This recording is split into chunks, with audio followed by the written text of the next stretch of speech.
Hey, today we're going to take a look at rational numbers, or rational exponents.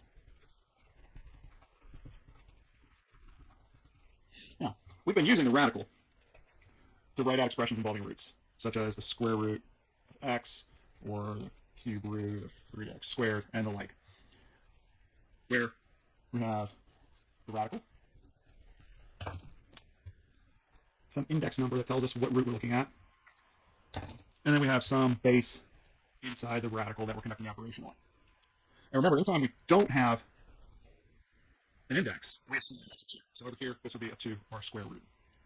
So in this case, this would be the third root of 3x squared. So we have our index, we have our base, and our radical. Now, this is all fine and dandy, but when we get into working with exponents, it can be a little clumsy. And there's another way.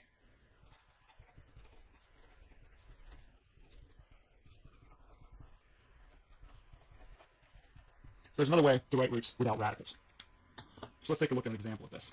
Let's take a look at 8 to the 1/3 equals x. And you're like, what the hell is that? What the heck is that? That is a rational exponent. And a rational exponent is just like a rational number, where it can be expressed as the ratio of two integers. What does this mean? What does 8 to the 1/3 mean? So let's see. So if we've got a 1/3 here, let's go ahead and cube both sides. So I'm going to go 8 to the 1/3 cubed equals x cubed. Now, we'll go over real fresh exponent rules here in a second. But 8 to the 1/3 cubed, we multiply these two together, and we end up with 8 equals x cubed. The 3 and the 1/3 cancel each other out because they're inverses. And so we have 8 equals x cubed. Well, now, if we take the cube root of each side, then we end up with the cube root of 8 equals x. And we know the cube root of 8 is simply 2 equals x. Now, we don't really care about this, we care about this. Because if we go over here, and we can see 8 to the 1/3 equals x. By a transitive property, this means that the cube root of 8 is equal to 8 to the 1/3. Or, if we want to generalize this, we can say that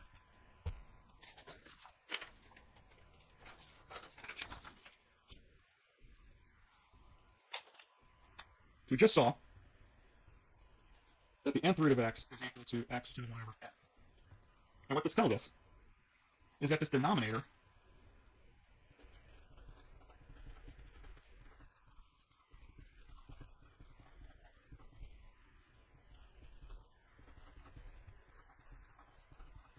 so the denominator of a rational exponent is the root of the base. So if I have, for example, 7 to the 1/7, this is equal to the 7th root of 7. And 1/25th, the third root of 125 is equal to the cube root of 125, which equals 5. So the denominator of a rational exponent is the root of the base. Or another way, the index of the radical is the denominator of the rational exponent. So we can go the other way. And if I have the square root of 64, this is equal to 64 to the 1/2. Because remember, there's an implied 2 right here when there's no index. And then either way, both of these equal 8. So the denominator of the rational exponent is the root of the base, and the index of the radical is the denominator of the rational exponent. They're interchangeable. They're equivalent.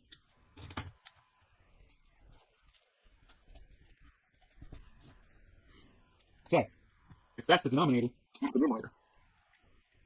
Let's do colors. The numerator of the rational exponent is the power. So, for example, and we've seen these. You already know this. We've already seen this. 9 squared.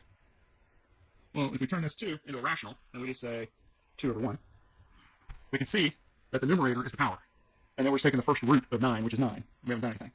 And either way, this equals 81. So the numerator of the rational exponent is the power. So if we take this and we go x to the m over n, where n does not equal 0, can't divide by 0 even now, then this is telling us that this is the nth root of x to the nth power. Or another way, if we do an example, so if we do 8 to the 2/3, that's supposed to be 3, 8 to the 2/3, this is the third root of 8 squared. Or this is square of the third root of 8. And either way, 8 to the 2/3 equals 4. Because it's 8 squared, which is 64, and then we take the third root of 6. All right.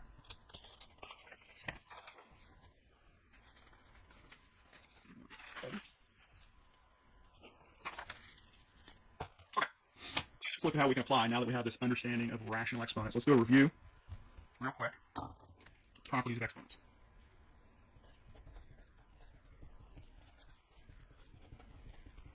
And there's 6 of these, and then a couple of little add-ons. So, property 1. If we have x to the a times x to the b, then this is x to the a plus b. We multiply,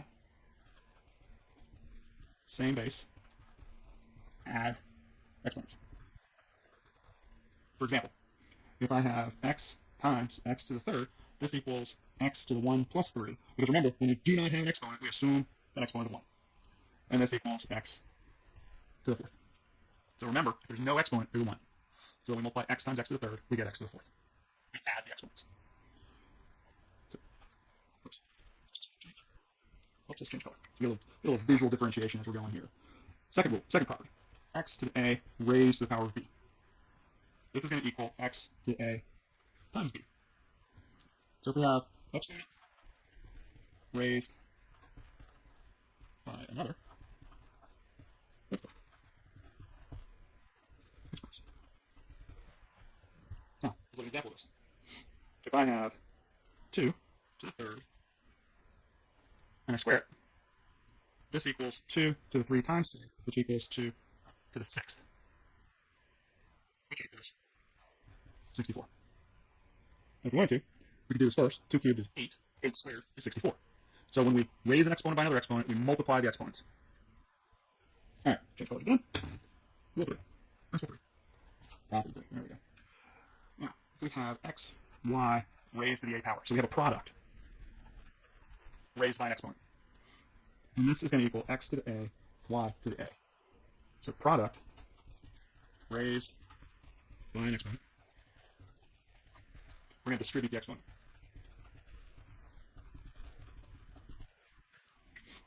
Now, example of this.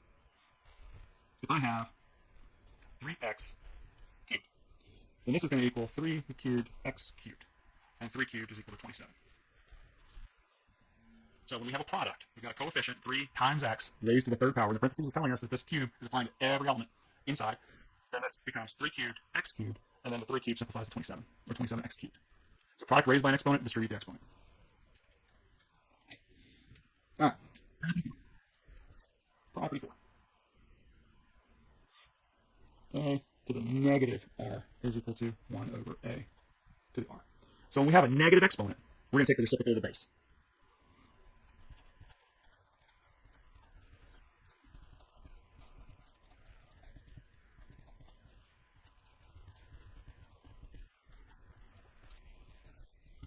So to remove a negative exponent, take the reciprocal of the base. Let's look at an example of this. If I have 5 to the negative 2, then this is telling me that this is 1 over 5 squared. I took the reciprocal of 5, which is 1/5, and then my squared became a negative, or a positive. We flip the sign. And this equals 1 over 25. So negative exponent, we're going to take the reciprocal of the base, and then we're just going to remove the sign. We're going to flip the sign. This also means that I can take 1 over x squared if I need to, and I can rewrite this as x to the negative 2. So it works in both directions. Or if I had 1 over y to the negative 3, I'm going to take the reciprocal of my base, which is 1 over y. And let's switch color.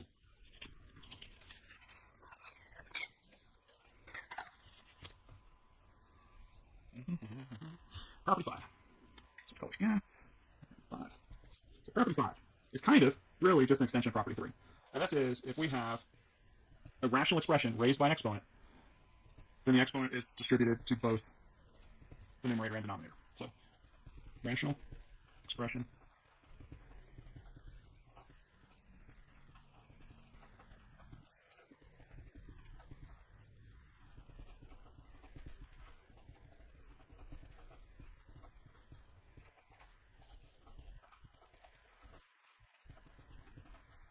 So we have a rational expression that's raised by an exponent. We're going to distribute the exponent to the numerator and the denominator. Let's look at an example of this. So if I have 2/3 and I cube this, this is going to equal 2 to the third over 3 to the third. And 2 cubed is 8, and 3 cubed is 26. And this works because really when we're cubing it, we're saying multiply 2/3 by itself 3 times. So that's just 2/3 times 2/3 times 2/3. 2 times 2 times 2, 8. 3 times 3 times 3, 27. So rational expression raised by an exponent, distribute the exponent to the numerator and the denominator. And all right, last four problems. Number 6. When we have the same base, and we're dividing. So this is the same thing, x to the a divided by x to the b.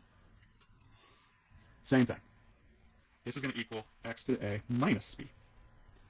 So division of same base, subtract the exponents. And there's another way we can see this. And remember, division is just multiplication by the inverse. So I could rewrite this as x to the a, or multiplication by the reciprocal. That's supposed to be times 1 over x to the b. And we know from property 4 that this can be rewritten as x to the a times x to the negative b.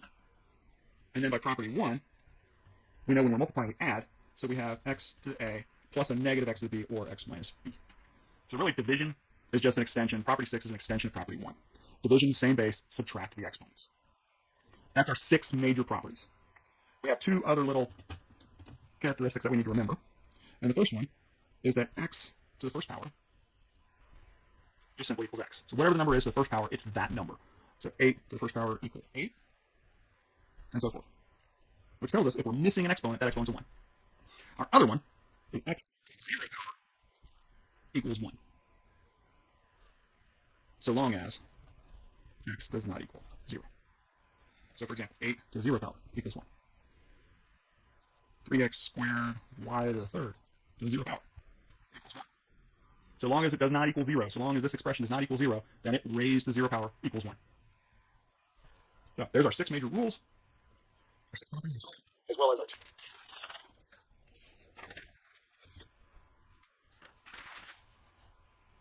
Example time. I'll put this over here. This is our handy dandy little reference. So if I have 9 to the negative 3 over 2, this negative is telling me I have to take the reciprocal of the base. So I'm simply going to flip my base over, and this becomes 9 to the 3 over 2. 1 over 9 to the 3 over 2.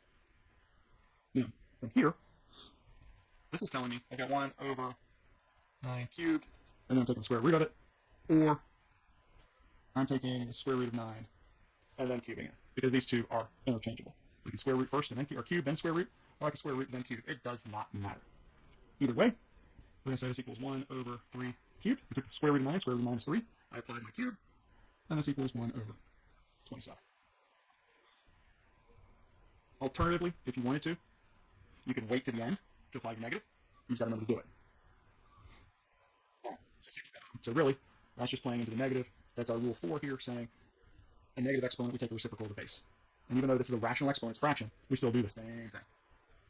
All right, how about x to the 1/3 times x to the 5/6? Straightforward. Rule 1, we're going to add the exponents. So this is x to the 1/3 plus 5/6. And if we convert to least common denominator, it's going to say LCM, least common denominator, I can change that 1/3 to a 2/6. So this equals x to the 2/6 plus 5/6, and this just equals x to the 7/6. Just an application of property 1. With a little bit of extra fraction involved. Now, let's take a look at something involving property 2. Let's go x to the 2/3, and we're going to raise this to the 3/4. Now, property 2 says we have an exponent raised to an exponent. We multiply the exponents. So this is going to be equal to x to the 2/3 times 3/4. Remember, when you're multiplying exponents, you simply multiply across and across. So this becomes x to the 6 over 12. Simplify it, and we get x to the 1/2. And there we go. All right. It just doesn't stop. Okay, still going. One more example. And we're going to put a couple pieces together. We have a to the negative 1/3 over b to the 1/2. And we're going to raise this to the 6th power. Now, if we look, we have a rational expression. Rational expression raised by an exponent. We're going to distribute the exponent. But we also have exponents being raised to the exponents. So those are going to come into play when we do that. So we're playing around right now with property 5 and property 2. So this is going to be a to the negative 1/3 times 6 over b to the 1/2 times 6. 1/3 times 6, 6 divided by 3, So we have a to the negative 2, 1/2 times 6, 6 divided by 2, b to the 3rd. Now we're almost done with that negative exponent here. So we have to pull in a third property. Property 4 again. Property 4, we have negative exponent, we're going to take the reciprocal of the base. So this is simply going to become 1 over a squared b to the 3rd. So we applied 3 different properties on this one. We have a rational expression raised by an exponent, so we distributed the exponent. We have existing exponents, so we're going to multiply those. Then finally we had a negative exponent, so we took the reciprocal of its base to make the exponent positive. And that's really all there is to this. We've got our 6 properties, and then we've got our 2 special cases. And then just as a reminder, when we have a radical, the index of the radical is the denominator. All right, so take a try at the quiz, do some of the practice problems. If you've got questions, ask.